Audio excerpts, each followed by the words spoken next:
A man who believes in the transformative power of self-help. An economy that's prospered has done it through their own hard work, ingenuity, dedication and commitment. Not through charity, not through handouts. Empowering a farming community by creating a fair and sustainable market for their produce. What we really need is value addition at source, manufacturing, processing at source. And that will mean we retain the bulk of the value. This week on African Voices, meet Ugandan coffee entrepreneur, founder of the Good African Coffee Company, Andrew Rugasira.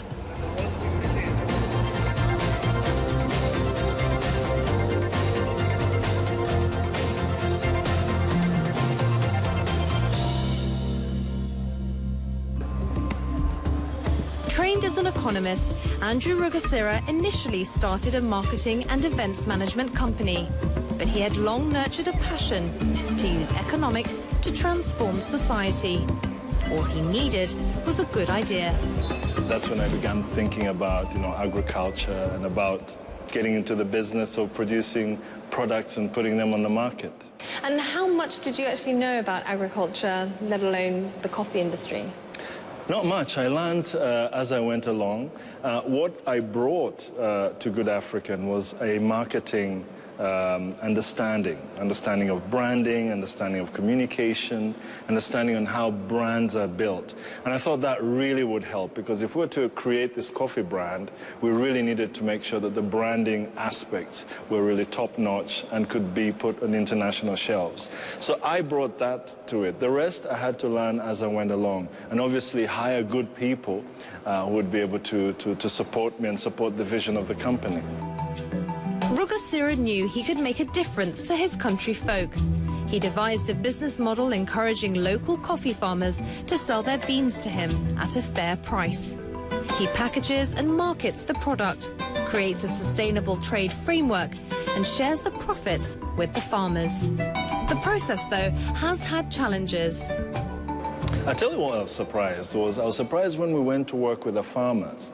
I was surprised with the level at which farmers had been exploited in the industry. I was surprised about the cynicism, the suspicion of outsiders coming in with business models. I was surprised about how much communication we had to do as a business to the farmers, to communicate our vision, our mission, our partnership goals. That surprised me.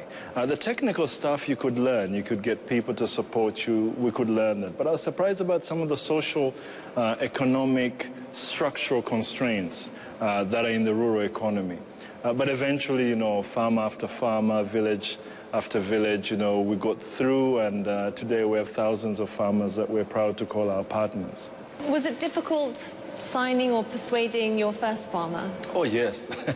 They're very suspicious. Who are these guys coming from Kampala and telling us that they want to buy our coffee at a premium price, and they want to train us, and they want to set up these cooperatives, And so we had to, the first meetings we had, we just had grandmothers and their grandkids showing up. I said, this is not going to work, we need the real farmers to show up. And we kept calling meetings, and, the response was really lukewarm. And eventually we spoke to one of the community elders, I remember, in one of the parts of Kasese district, and we communicated to him what we wanted to do, and we shared our thoughts. And he was convinced and said, look, I'll call the meeting. I'll speak to my fellow farmers. And he's the one who called the first meeting, I remember, in an old Catholic school up in Ibanda, up in the mountain. And 200 farmers showed up.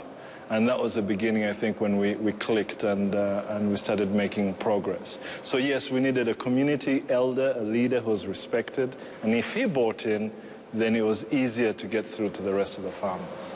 And what was it like standing in front of all those farmers, like 200 plus people, looking at you, saying, come on, convince us? What was the key message that you kept trying to hit home to them? That's the life of an entrepreneur. He's either convincing his suppliers or convincing his bankers or convincing his family, you know, or convincing his employees, you know.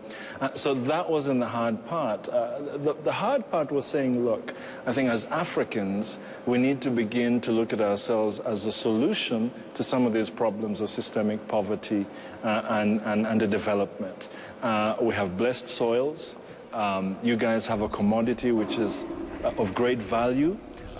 We have the skills and the capability to partner with you so we can add value to that commodity, pay you a premium price. We can also add value to your knowledge. You know, we can help train you, give you agronomy training, best practices. We can set up savings and credit co-ops, and we can really work together and begin to own the value chain, which has historically been controlled outside the producer countries. We traditionally have exported raw coffee, and it's processed in the consuming countries in the West. We needed to change that, and through trade, we could bring prosperity to our farmers and their communities. So it's very much about empowerment? Yes, about empowerment, and it's also about ownership. It's about owning the value chain. It's about growing the coffee. It's about processing it at source in this factory that you see here. And it's about exporting a finished product, so we retain the value, which means we can employ people, we can pay taxes, we can prosper our farmers and their communities.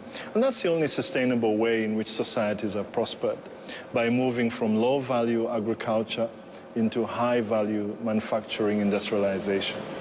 And once you had all the farmers on board, what was the reaction like from other people in terms of, did they have the belief in the success of what you were trying to achieve? I don't think you can look at success as a place where you arrive.